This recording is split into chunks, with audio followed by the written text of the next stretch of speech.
E se eu te dissesse que a pessoa em quem você menos pode confiar ao tomar decisões importantes é você mesmo? E se a sua mente for habitada por dois personagens, um impulsivo e outro preguiçoso, que conspiram para te enganar todos os dias? A verdade é que a maioria das nossas escolhas não são um produto de uma análise cuidadosa, mas de atalhos mentais, emoções e histórias simplificadas que nossa mente inventa sem que percebamos. Olá, ouvinte! Muito bem-vindo ao Top Resumo de Livros, o podcast dedicado a extrair as ideias mais poderosas dos melhores livros do mundo, para que você possa transformar sua vida um resumo de cada vez. Se você busca sabedoria prática para aplicar na sua jornada, clique em seguir agora mesmo para não perder nenhum dos nossos próximos resumos. E se o nosso trabalho te ajudar de alguma forma, uma avaliação de 5 estrelas significa um mundo para nós e nos ajuda a alcançar mais mentes curiosas, assim como você. Agora, vamos ao resumo. Hoje, vamos embarcar em uma viagem para o lugar mais complexo e fascinante do universo, a sua própria mente. Vamos explorar um livro que não apenas mudou a psicologia e a economia, mas que rendeu ao seu autor, Daniel Kahneman, um prêmio Nobel. Estamos falando de Rápido e Devagar, Duas Formas de Pensar. Este não é um livro com dicas simples de produtividade. É um manual do proprietário para o cérebro humano. Kahneman nos oferece um tour guiado pelos bastidores da nossa mente, revelando os mecanismos que moldam nossos julgamentos e decisões. E a revelação central é ao mesmo tempo simples e chocante. Nós não somos os seres racionais que gostamos de pensar que somos. Para nos ajudar a entender essa complexa máquina, Kahneman nos apresenta uma metáfora brilhante. Ele nos convida a pensar em nossa mente como se ela fosse controlada por dois personagens, com personalidades muito diferentes. Ele os chama de Sistema 1 e Sistema 2. Vamos conhecê-los. O Sistema 1 é o protagonista impulsivo da nossa história mental. Ele opera de forma automática e rápida, com pouco ou nenhum esforço e nenhuma sensação de controle voluntário. É o Sistema 1 que está trabalhando quando você vê o rosto de uma pessoa e detecta raiva. Entende frases simples. Dirige um carro em uma estrada vazia. Calcula 2 mais 2. Completa a frase pão com... O Sistema 1 é o nosso piloto automático. Ele é intuitivo, emocional e baseado em associações. Ele é um mestre em criar histórias coerentes a partir de poucas informações e em tirar conclusões precipitadas. Ele é a fonte das nossas impressões, intuições, intenções e sentimentos. E ele está trabalhando o tempo todo, sem que a gente perceba. O Sistema 2, por outro lado, é o personagem coadjuvante, o pensador lento e deliberado. Ele é responsável por atividades mentais que exigem esforço e atenção. É o Sistema 2 que entra em ação quando você procura por uma mulher de cabelo branco na multidão, estaciona em uma vaga apertada, preenche sua declaração de imposto de renda, tenta calcular 17 vezes 24. O Sistema 2 é o nosso eu consciente, o eu que raciocina, que escolhe, que se concentra. Ele é lógico, analítico e cuidadoso. Mas o Sistema 2 tem um grande problema. Ele é preguiçoso. O esforço mental é custoso e o Sistema 2 tenta economizar energia sempre que pode. E aqui está a dinâmica central que governa nossa mente. O Sistema 1 está constantemente gerando sugestões para o Sistema 2, impressões, intuições, intenções e sentimentos. Se essas sugestões são endossadas pelo Sistema 2, as impressões e intuições se transformam em crenças e os impulsos em ações voluntárias. Na maioria das vezes, isso funciona muito bem. O Sistema 1 é geralmente muito bom no que ele faz. Suas intuições são, na maioria das vezes, precisas. Mas o Sistema 1 tem vieses. Ele tem erros sistemáticos que está propenso a cometer em circunstâncias específicas. Ele não entende de lógica ou estatística. Ele adora saltar para conclusões. O trabalho do Sistema 2 é ser o supervisor, o cético. É ele quem deveria intervir e corrigir os erros do Sistema 1. O problema é que, como o Sistema 2 é preguiçoso, ele muitas vezes simplesmente aceita as sugestões do Sistema 1 sem questionar. Este livro é uma exploração das falhas e vieses do nosso Sistema 1 e da incapacidade ou falta de vontade do nosso sistema 2 de corrigi-los. E a primeira coisa que precisamos entender é como o sistema 1 constrói a nossa realidade. O sistema 1 é uma máquina de associações. Ele funciona conectando ideias. Se você ouve a palavra praia, sua mente instantaneamente evoca uma cascata de outras ideias: sol, mar, areia, férias. Você não escolheu fazer isso. Aconteceu automaticamente. Esse processo é chamado de ativação associativa. Uma das manifestações mais surpreendentes disso é o fenômeno do priming, ou pré-ativação. A pré-ativação ocorre quando a exposição a uma ideia sutilmente influencia nossas ações e pensamentos subsequentes. Em um famoso experimento, psicólogos pediram a um grupo de jovens que montassem frases a partir de uma lista de palavras. Para metade dos participantes, a lista continha palavras associadas à velhice, como esquecido, grisalho, careca, Flórida. Depois de completar a tarefa, os jovens foram instruídos a caminhar por um corredor para ir para a próxima parte do experimento. E aqui está a parte incrível. Os participantes que foram pré-ativados com palavras sobre velhice caminharam pelo corredor significativamente mais devagar que os outros.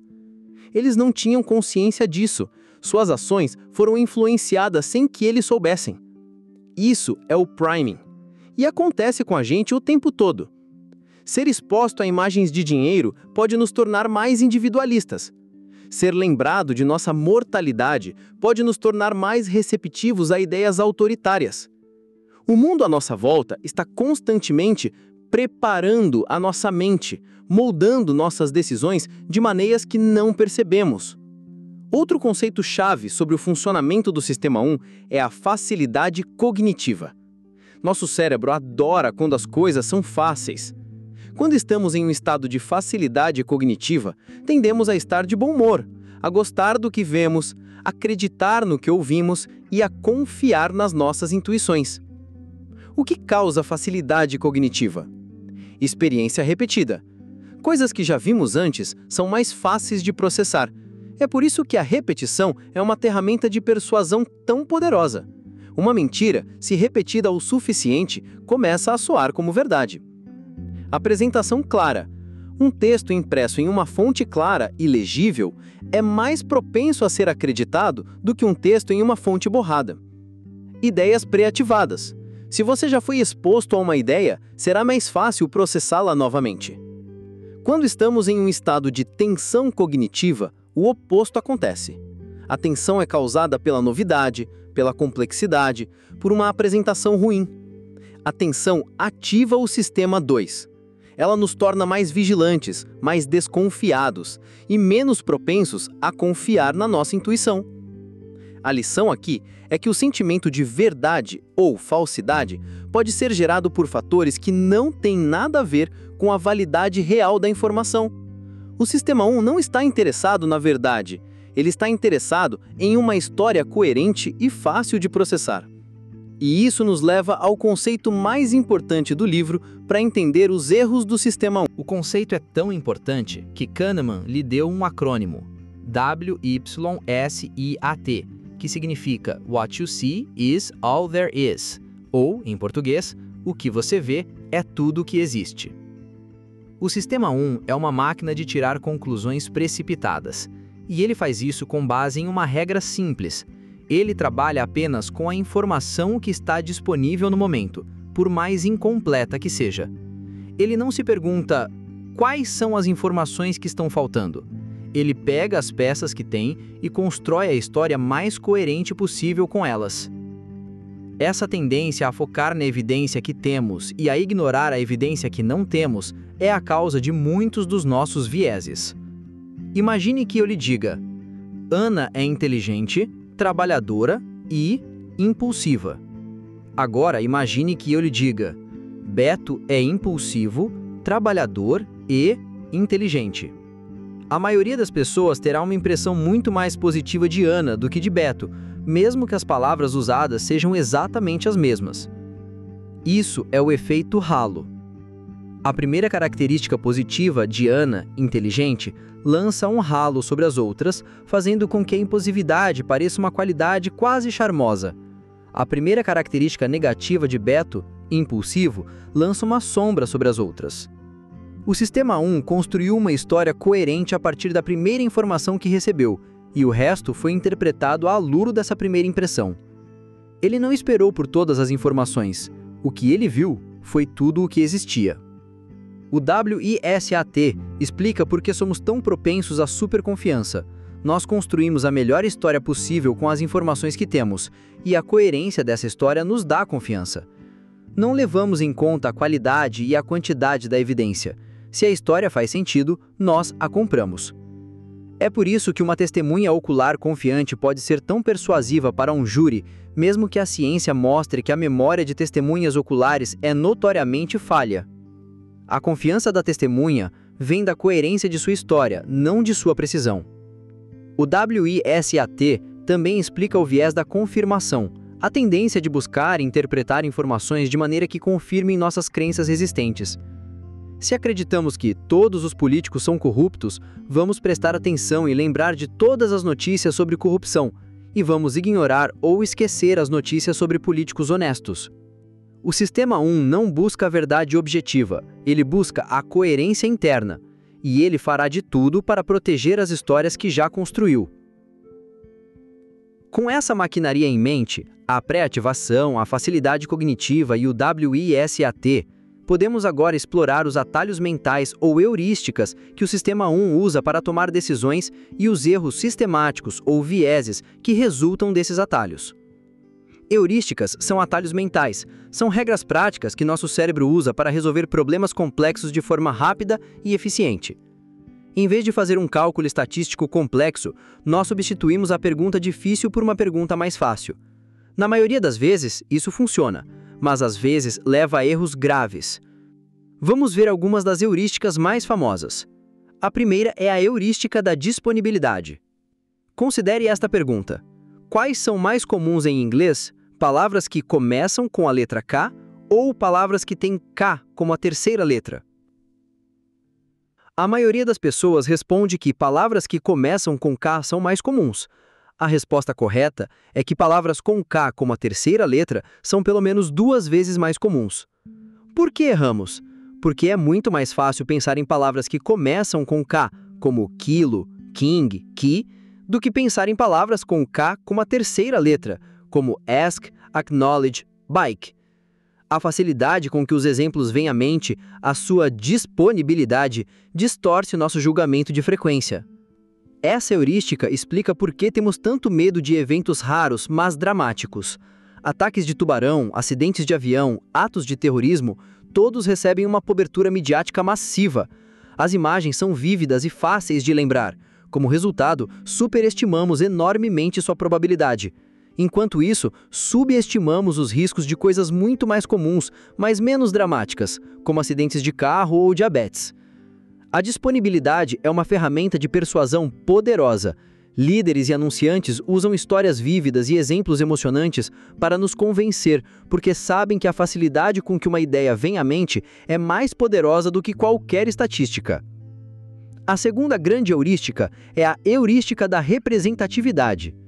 Esta é a tendência de julgar a probabilidade de algo com base em sua semelhança com o estereótipo, ignorando as estatísticas básicas, as taxas de base. O exemplo clássico de Kahneman e seu parceiro Amos Tversky é o problema de Linda. Eles descreveram uma personagem fictícia. Linda tem 31 anos, é solteira, franca e muito brilhante. Ela se formou em filosofia. Como estudante, ela se preocupava profundamente com questões de discriminação e justiça social e também participou de manifestações antinucleares. Então, eles perguntaram aos participantes: o que é mais provável? Linda é uma caixa de banco? Linda é uma caixa de banco e é ativa no movimento feminista? A esmagadora maioria das pessoas escolheu a opção B. Mas pense logicamente. O conjunto de caixas de banco feministas é um subconjunto do conjunto de caixas de banco. Portanto, é estatisticamente impossível que a opção B seja mais provável que a opção A. Por que erramos? porque a descrição de Linda se encaixa perfeitamente no nosso estereótipo de uma feminista. A opção B é mais representativa da história que construímos em nossa mente. Nós substituímos a pergunta difícil sobre probabilidade pela pergunta fácil sobre semelhança, e ao fazer isso, cometemos um erro lógico fundamental. Essa heurística nos leva a ver padrões onde não existem e a confiar em estereótipos em detrimento de fatos. Vamos agora a um dos vieses mais poderosos e explorados, o viés da ancoragem. A ancoragem é o que acontece quando consideramos um valor específico para uma quantidade desconhecida antes de estimar essa quantidade. O valor que consideramos primeiro, a âncora, tem um impacto massivo em nossa estimativa final, mesmo que a âncora seja completamente arbitrária. Em um experimento, os pesquisadores giraram uma roda da fortuna que foi manipulada para parar em apenas 2 números, 10 ou 65. Depois de ver o número, eles fizeram aos participantes 2 perguntas. A porcentagem de nações africanas na ONU é maior ou menor que o número que você acabou de ver? Qual é a sua melhor estimativa da porcentagem de nações africanas na ONU? As pessoas que viram o número 10 na roda deram uma estimativa média de 25%. As pessoas que viram o número 65 deram uma estimativa média de 45%. O número aleatório da roda da fortuna serviu como uma âncora que puxou as estimativas para cima ou para baixo. A ancoragem está em toda parte. Quando um corretor de imóveis lhe mostra uma casa com um preço absurdamente alto primeiro, ele está ancorando sua percepção de valor, para que as outras casas pareçam mais baratas em comparação. Quando uma loja coloca um item em promoção com o preço original riscado ao lado, ela está usando o preço original como uma âncora para fazer a promoção parecer um ótimo negócio. Em uma negociação salarial, o primeiro número colocado na mesa serve como uma âncora poderosa para todo o resto da conversa. A âncora funciona porque nosso sistema 1 se agarra a ela como um ponto de partida, e nosso preguiçoso sistema 2 não se ajusta o suficiente para longe dela. Outro viés importante é o viés da retrospectiva, ou hindsight bias. Depois que um evento acontece, nós rapidamente reconstruímos nossa visão de mundo para acomodar a surpresa. O resultado é que passamos a acreditar que o evento era muito mais previsível do que realmente era. É o fenômeno do "eu sempre soube que isso ia acontecer". Esse viés é particularmente perigoso porque nos impede de aprender com o passado. Se acreditamos que o mundo é mais previsível do que é, nos tornamos super confiantes em nossa capacidade de prever o futuro, e torna quase impossível avaliar as decisões de forma justa. Uma boa decisão com um resultado ruim pode parecer, em retrospecto, obviamente estúpida. E uma decisão arriscada com um resultado bom pode parecer brilhante. Isso leva as organizações a se tornarem aversas ao risco. Os tomadores de decisão sabem que se as coisas derem errado, eles serão julgados não pela qualidade do processo de decisão, mas pelo resultado, que em retrospecto parecerá inevitável. Agora vamos explorar o trabalho que deu a Kahneman o Prêmio Nobel, a teoria da perspectiva. Por muito tempo, a economia clássica se baseava na ideia de que os seres humanos são agentes racionais que buscam maximizar sua utilidade, ou riqueza. A teoria da perspectiva mostrou que isso é fundamentalmente errado. Nossas decisões não são baseadas em avaliações racionais de resultados, mas sim como sentimos as mudanças em relação a um ponto de referência. A teoria tem 2 pilares principais. O primeiro é a aversão à perda. Considere esta aposta. Eu jogo uma moeda. Se der cara, você me paga R$100. Se der coroa, eu te pago R$150. Você aceita a aposta? A maioria das pessoas recusa. Por quê? Racionalmente, o valor esperado da aposta é positivo, mas psicologicamente, a dor de perder R$100 é muito mais intensa do que o prazer de ganhar 150. A pesquisa de Kahneman e Tversky mostrou que para a maioria das pessoas, as perdas pesam cerca de 2 vezes mais do que os ganhos. A dor de uma perda é 2 vezes mais forte que a alegria de um ganho equivalente. Essa aversão à perda explica muitos comportamentos que de outra forma pareceriam irracionais. Explica por que os investidores muitas vezes mantêm ações perdedoras por muito tempo na esperança de evitar a dor de realizar a perda, e vendem ações vencedoras muito cedo para garantir o prazer do ganho. Explica por que as negociações são tão difíceis. As concessões que você faz parecem perdas dolorosas, enquanto as concessões que o outro lado faz parecem meros ganhos. A aversão à perda nos torna avessos ao risco quando se trata de ganhos, mas nos torna buscadores de risco quando se trata de evitar perdas. Se você tem a escolha entre uma perda certa de R$900 ou uma chance de 90% de perder R$1.000, a maioria das pessoas arrisca a perda maior para ter uma pequena chance de não perder nada. O segundo pilar é o efeito de enquadramento. As escolhas que fazemos dependem da forma como os problemas são enquadrados ou apresentados. Imagine que uma doença rara está se espalhando e 500 pessoas estão em risco. Há 2 programas para combatê-la. Se o programa A for adotado, 200 pessoas serão salvas. Se o programa B for adotado, há uma probabilidade de 1/3 de que 600 pessoas sejam salvas e uma probabilidade de 2/3 de que ninguém seja salvo. Neste enquadramento, a maioria das pessoas escolhe o programa A. Elas preferem o ganho certo de salvar 200 vidas. Agora, considere o mesmo problema, mas com um enquadramento diferente. Se o programa C for adotado, 400 pessoas morrerão. Se o programa D for adotado, há uma probabilidade de 1/3 de que ninguém morra e uma probabilidade de 2/3 de que 600 pessoas morram. Neste enquadramento, a maioria das pessoas escolhe o programa D. Elas rejeitam a perda certa de 400 vidas e arriscam a perda maior. Mas olhe com atenção, o programa A e o C são idênticos, e o programa B e D são idênticos. A única coisa que mudou foi o enquadramento, de vidas salvas para vidas perdidas. O enquadramento ativa diferentes respostas emocionais do nosso sistema 1, levando a escolhas completamente diferentes, mesmo que o problema subjacente seja o mesmo. A teoria da perspectiva nos mostra que não somos os calculistas racionais que a economia clássica imaginava. Nós somos seres emocionais, guiados por dor e prazer, e facilmente manipulados pela forma como as informações são apresentadas. E essa complexidade se aprofunda ainda mais quando percebemos que não somos nenhum eu único. Na parte final de seu livro, Kahneman nos apresenta uma ideia desconcertante, a existência de 2 eus. Ele nos pede para distinguir entre o eu que experiencia e o eu que recorda. O eu que experiencia é o que vive no presente. Ele responde à pergunta: dói agora? É o fluxo de consciência momento a momento. O eu que recorda é o que conta a história da nossa vida. Ele responde à pergunta: como foi, no geral? É o nosso contador de histórias interno, o responsável por manter a pontuação e, crucialmente, por tomar decisões. Você pode pensar que esses 2 eus estão alinhados, que o eu que recorda é um resumo preciso das experiências do eu que experiencia, mas não é. O eu que recorda é um péssimo historiador. Ele é dominado por 2 vieses. Negligência da duração.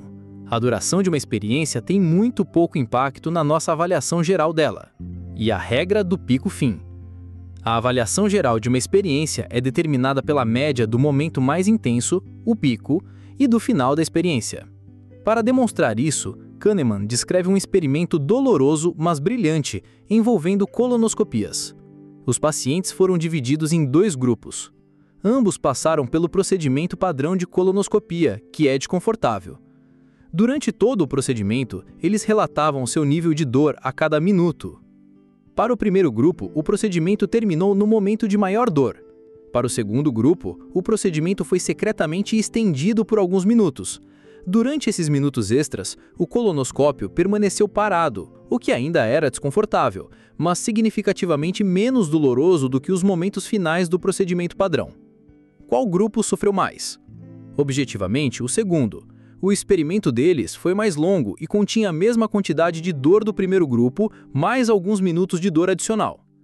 O eu que experiencia do segundo grupo claramente teve um tempo pior. Mas qual grupo lembrou da experiência como menos ruim? O segundo grupo. Por quê? Por causa da regra do pico-fim. O eu que recorda deles se concentrou no fato de que o final da experiência foi menos doloroso. A duração extra de dor foi completamente ignorada. E, o mais chocante de tudo, os pacientes do segundo grupo foram significativamente mais propensos a retornar para uma colonoscopia futura. O eu que recorda, o nosso contador de histórias interno, estava disposto a infligir mais sofrimento ao eu que experiencia, em troca de uma história melhor, uma história com um final mais suave. Essa descoberta tem implicações profundas. Nós não escolhemos entre experiências, nós escolhemos entre as memórias de experiências. E as memórias podem ser enganosas. Uma viagem de férias de 2 semanas com um final desastroso pode ser lembrada como uma experiência terrível, mesmo que os primeiros 13 dias tenham sido maravilhosos. Uma relação de anos pode ser julgada por seu final amargo, ignorando todos os momentos felizes. O eu que recorda está no comando, mas ele não tem os melhores interesses do eu que experiencia no coração. Ele quer boas histórias. Isso nos deixa com uma pergunta filosófica profunda. Qual eu devemos priorizar? Devemos focar em maximizar a felicidade do nosso eu que experiencia, momento a momento? Ou devemos focar em construir boas memórias para o nosso eu que recorda? Kahneman não nos dá uma resposta fácil. Ele apenas revela a complexa e por vezes conflitante natureza do nosso ser. Ao final dessa jornada pela mente humana, o que podemos concluir? A imagem que emerge de Rápido e Devagar não é de um ser humano perfeitamente racional, mas de uma criatura complexa, guiada por uma interação fascinante e falha entre 2 sistemas. O Sistema 1, nosso piloto automático intuitivo, é o herói da história, permitindo-nos navegar pelo mundo com uma eficiência notável. Mas ele também é a fonte dos nossos erros, um contador de histórias super confiante que adora atalhos e odeia a incerteza. O Sistema 2, nosso eu racional e deliberado, é o supervisor que deveria nos proteger desses erros. Mas ele é preguiçoso e facilmente sobrecarregado, muitas vezes endossando as narrativas falhas do Sistema 1 sem uma verificação adequada. Vimos como essa dinâmica nos torna vulneráveis a uma série de vieses. Somos influenciados por âncoras irrelevantes. Superestimamos eventos dramáticos por causa da heurística da disponibilidade. Ignoramos estatísticas em favor de estereótipos por causa da heurística da representatividade. Ignoramos o passado era previsível por causa do viés da retrospectiva. Somos profundamente avessos a perdas, o que distorce nossas decisões de risco. Somos facilmente manipulados pela forma como as escolhas são encaradas. E nossas decisões são tomadas por um eu que recorda, que prioriza boas histórias em detrimento do bem-estar do nosso eu que experiencia. A mensagem de Kahneman pode parecer pessimista. Se estamos tão propensos a erros, o que podemos fazer? A solução não é tentar eliminar o Sistema 1. Isso é impossível e desejável. A solução é aprender a reconhecer os sinais de que estamos em um campo minado cognitivo, situações em que o nosso Sistema 1 é propenso a cometer erros. Quando as apostas são altas, quando estamos lidando com estatísticas, quando sentimos uma forte reação emocional a um problema, esse é o momento de desacelerar. É o momento de engajar deliberadamente o preguiçoso Sistema 2. Podemos fazer perguntas simples. Qual é a taxa de base aqui? Quais são as estatísticas relevantes? Estou sendo influenciado por uma âncora? Como esta questão seria se fosse encarada de uma maneira diferente? Quais são as informações que eu não estou vendo? O que o ISIT está escondendo de mim? O objetivo de Rápido e Devagar não é nos transformar em robôs lógicos, é nos tornar melhores pensadores, é nos dar um vocabulário mais rico para discutir os nossos próprios erros e os erros dos outros. É nos dar a humildade de reconhecer a incerteza e a complexidade do mundo. Ao entender as falhas em nossa própria máquina de pensar, podemos ter conversas mais produtivas, tomar decisões mais informadas e talvez sermos um pouco mais sábios e gentis com os outros, reconhecendo que todos nós estamos navegando pelo mundo com o mesmo cérebro maravilhosamente imperfeito. O pensamento lento é um trabalho árduo, mas nos momentos que realmente importam, é um trabalho que vale a pena fazer. Se você chegou até o final, é porque está investindo seriamente em seu conhecimento.